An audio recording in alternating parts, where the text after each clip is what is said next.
Hey, what's going on, guys? My name's Ryan. I'm just gonna be coming to you with another locals report. Today it is going to be my beloved and favorite hero of Flesh and Blood. It is Dash, Inventor Extraordinaire. I originally started the game with Mech. I didn't start until... I'm sorry, let me turn down the music. It's too loud even for me. I didn't start until, I want to say, right at the beginning of part of the Misfell. So I haven't been playing too terribly long. But when I was introduced into the game, how I was introduced into the game, me and my brother entered a part of the Misfell. Part of the Misfell, I think it was the draft. It wasn't the opening or pre-release. It was the draft. It was the week after. And we traded our packs for decks we were trying to build, and he needed heavy hitter because he was building KO. And we pulled a marveled Kasai, and we both agreed because he had the Armory deck for KO. It just came out, and we had already almost fully built his KO's deck, that we would buy me a deck because I hadn't even had that deck yet. So we bought Teklevasen from a good friend of mine at the shop. Thank you, Alex. Teklevasen was my very first champion. He is a very fun champion, very fatigue combo heavy champion.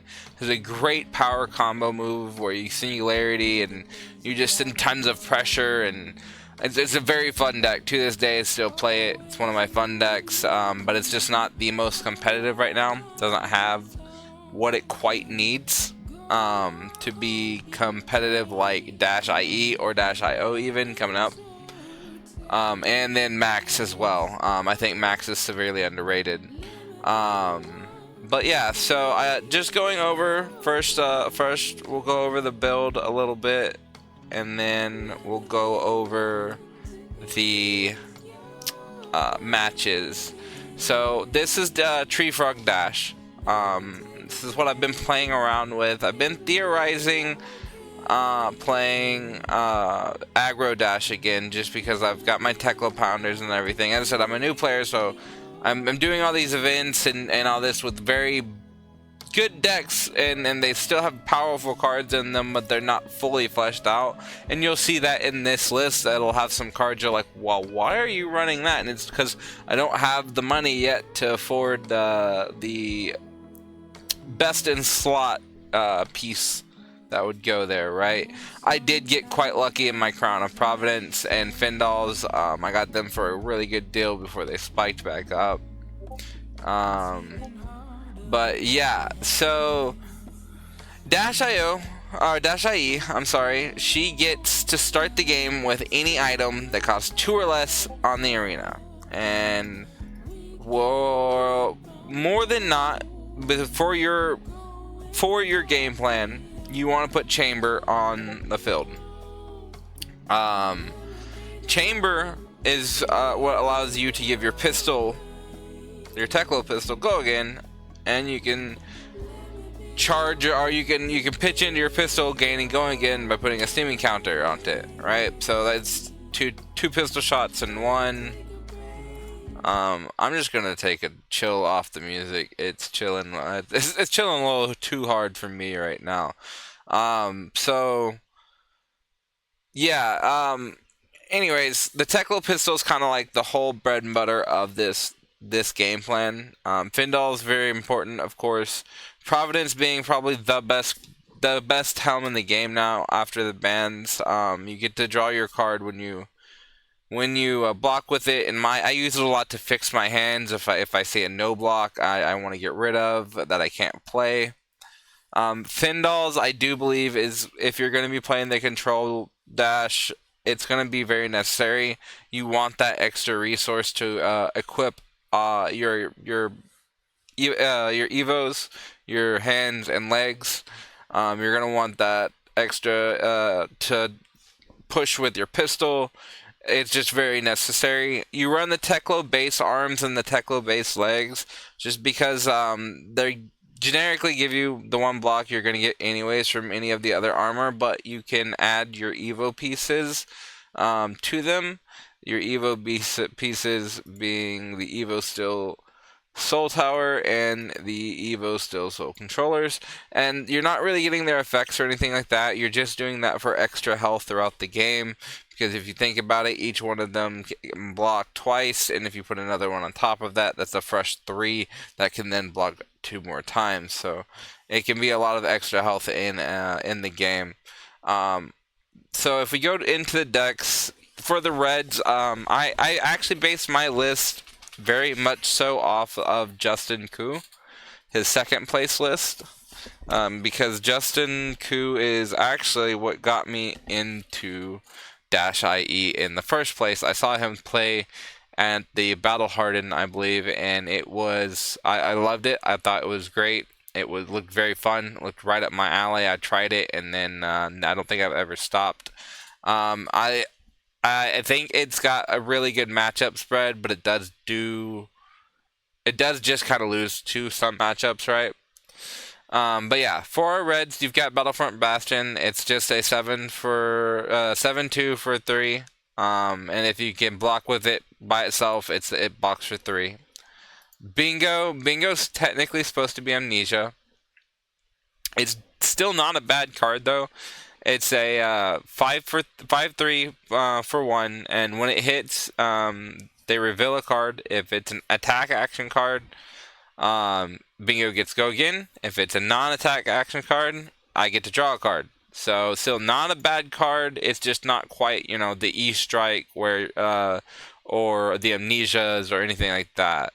Next is Censor. Censor is not the budget card. Censor is where it should be. I enjoy this card a lot. This card is very good in most matchups. It is just a generic 5/3 for 1. On hit, basically name a card.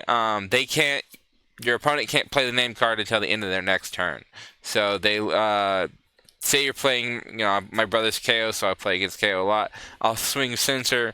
He'll let me trickle in 2 damage. I'll call Cast Bones. He can't play Cast Bones his next turn. So very good. Again, you really want the 3 on this because that's the biggest value.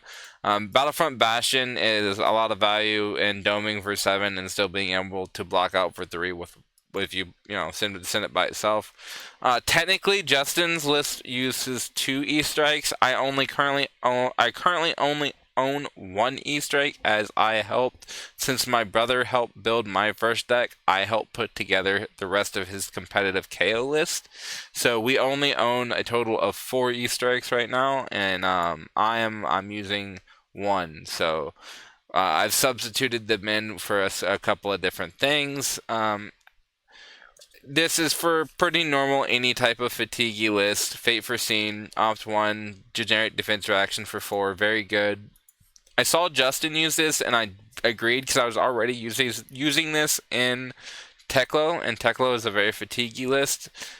This is a generic mechanologist block for 4, and it reveals the top and searches for an Evo. If it's not an Evo, put it at the bottom. So I actually kind of like that because it actually is cycles for your blues.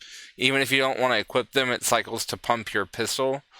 Then you've got your induction chamber. You usually want to have around 2 of these on field. That way you can swing your pistol for 3 times a turn for 6 damage. If you get all 3 on field and just are not feeling pressured at all and can continually pump your hand into it, then you're just you're ahead. Oasis Respite, Wizards are still a thing. Rune Blades are definitely still a thing. These are all things that are becoming more popular with Rosetta. I believe Aurora just won the Pro Quest. So Oasis Respite is a generic instant for 1. You've got Findals to pay that 1. You can prevent the next 4 damage, and if you're behind on life, you can gain 1. Plasma Purifier. Plasma Purifier is kind of like the induction chamber, but instead of it allowing it to gain go again, you give your pistol plus I believe it's +1, yeah. So if you have 2 on the field, you get your pistol up to +4, and you're swinging over. It's mainly for like brute guardian matchup stuff like that. If they start blocking out or going fatigue heavy. Sigil of Solace, it's a solid card. It's a block 3 essentially, or it's just I'm going to. I love seeing it in my first turn because I'm gonna Sigil first turn, gain an extra 3, and then draw up no matter what. But it definitely keeps you in the game a lot longer. Sync Blow, similar to Fate, but this one actually you can fix your hand. Another generic defense reaction for 4. Smash Up. Smash Up is one of the newer generic attack actions. I liked it. I may have played with a different one, depending on the matchup, but this one did prove good against the KO and Bravo match. So when this hits a hero, turn a card in their arsenal face up and banish an attack action card from their arsenal. So it's like a GIMP CNC, right? So I'm effectively I get to play with their arsenal at in some degree, and if it's a attack action based deck, usually you can not guarantee, but there's a good chance that it is an attack action in their arsenal. Unmovable in my opinion is one of the MVP cards. There's always going to be those big high turn attacks right now for new KO. Any of these strong decks are sending these strong high 7 to 8, 7 to 8 attacks, and this blocks it out fully for 3, and you run plenty of blues to trigger it and always see them. Spark of Genius. Spark of Genius, as a new Dash player, I felt it was very like, I didn't really like it until recently, until I actually started seeing the use for it. When I would never see my second induction chamber, Spark of Genius came in clutch because I could do search it, put it on the field, and if I boosted, I could draw a card, right? If I didn't even know it at the time because, again, still new to certain aspects of the game. Reinhardt, I was playing Reinhardt at one point, and he killed one of my induction chambers. So I was like, well, now I have to go search for my other induction chamber, and I know because I'd pitched it earlier.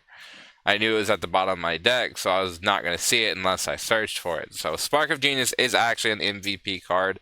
Very good. It can search your Plasma Purifiers and your induction chambers, and if you're going more of the mid-range or aggro, all your Teklo Pounders and stuff like that. So this card, Springboard Somersault, is more of a meme. My buddy Cameron, he said that this is one of his cards that he played when he played Tree Frog Dash, and I didn't really have all the cards, right? So I did have this from my Katsu Blitz deck, so I threw it in, and believe it or not, it's helped a ton. Triggering from Arsenal for 4 is just a lot of value. It's a GIMP defense reaction, of course, but it works. It's helping me out. I've taken some armories on this, and I got 3rd on it today. So that all you got. Obviously, still a good card. If it defended an attack with 2 or less, when the combat chain closes, draw a card. So obviously super strong. Data Link's more in there, just because it's a good, really blue pitch, 0 cost 3, and you can boost it. We've already went over these are your evos. I choose to go to the heavy artillery package because I don't have all of my expensive pieces of control yet. And what this does is, if you have an evo equipped, the defending hero can't defend. The attack with action cards. Defend this attack with attack action cards that cost less than X, where X is the number of evos you have equipped. So if you have 1 or 2 equipped, they can't defend with attack actions that cost 2 or less, 1 or less. So if it's 2, 1 or less, 1, 0, right? And that actually matters because a lot of people play 1, 2, or donuts. So Magnetic Shockwave, purely in here just as a filler. It's an attack for 4. It's a blue and it has 3. It does have a meaningful effect, but it's never came up for me. Sift, just because it's a 3 generic blue block pitch. It's the blue. 0. And because I don't have all of the good cards yet, I do sometimes need to go through my deck and find some better cards. So this allows me to put 2 cards from my hand on the bottom of my deck, draw that many cards and go again, so it allows you to fix your hand. Sprocket Rocket is just another way of having a generic blue that has a good 3 block. T-Bone still rips apart armor, so that's good if there's armor on the field that you want to get off the field. Otherwise, it's a blue 3 block. This round's on me, very good for new. Basically, it nullifies their daggers. Very good for Zen still. So yeah, this round is on me, very good. I actually really like this card. I picked it up. It's super cheap right now. I think it's only $7. Throttle strictly filler. Again, I don't own all of the blues I need, but it's a 4/3. It boost, and I actually have won a couple games off of Throttle. Warmonger's Diplomacy. This is the pack pull I got. We ended up getting Dusk Till Dawn for packs one night, and I asked my brothers, like, I turned to him, I was like, hey man, I want Warmonger's Diplomacy because I want to start playing Dash Fatigue, and he goes, alright, well let me find the pack, and fumbles through the whole box, and literally I think it was like the bottom pack he grabbed, and he's like, it's this one, rips it open, and Warmonger's Diplomacy was sitting there. So we had that, and yeah, as I said, so that's the list. It's as I said, it's not the best, but it is good. It gets me places. As I said, my aggro list would probably be a little bit better because I do have all of it put together, like full put together. So maybe I should, if I want higher results, go more aggro, right? But this is just, I love a fatiguey style of game. I love the way this plays. I love being able to sink my blues into my incubation chambers and my pistol and swing my pistol 3 to 4 times a turn.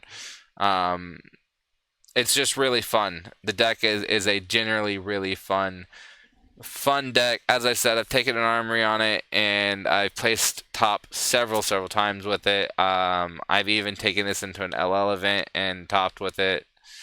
So it is the matchups for today were Bolton, and then we went into no. I watched my brother face Bolton. I ended up having to buy round 1 because we had no, I guess it wasn't a buy. The round one, my opponent was late, so he just took a game loss, like really late. Like he didn't get there until round 2. So I watched my brother play Bolton. Round 2, I ended up playing Prism, which I'm not even gonna lie to you, I've played into Prism twice, and I had no idea what the hell I was doing. I had no idea what I was doing. Generously, the Prism player explained what I should be doing next time to counteract getting just kind of raffle stomped. I did my best to get the angels off the board. I kept the angels off. He's like, man, I have no angels in my deck. He has 3 life left, and I have two. I got him down to 2 cards in deck, just not knowing what to do to his deck. He had a card apparently I needed to get rid of right away because it was generating spectral shields. I'm so new to the game and don't spend enough time on Talishar apparently that I didn't know you could kill it. So I barely whiffed that one. It was close, but I did whiff that one, so that was my 1 loss. Then I went into my brother was my final match. It was KO, and he had some powerful turns. I think he ended up swinging like a 26 turn. Yeah, it was a 26-7 damage turn consecutively, two turns in a row. I barely ended up squeezing that one out for 3rd place, as I said, and my brother got 4th. But the deck's fun. It can it can definitely get you places. This one's probably not the best built. I just wanted to give y'all a locals report. Fab is probably my favorite game to play right now, and so I'm gonna be reporting on it quite regularly. I still have that tier list I need to do. I also have One Piece content coming out. It's another card game I'm pretty heavily into, Calgara. But yeah, thank you guys for watching and stay tuned.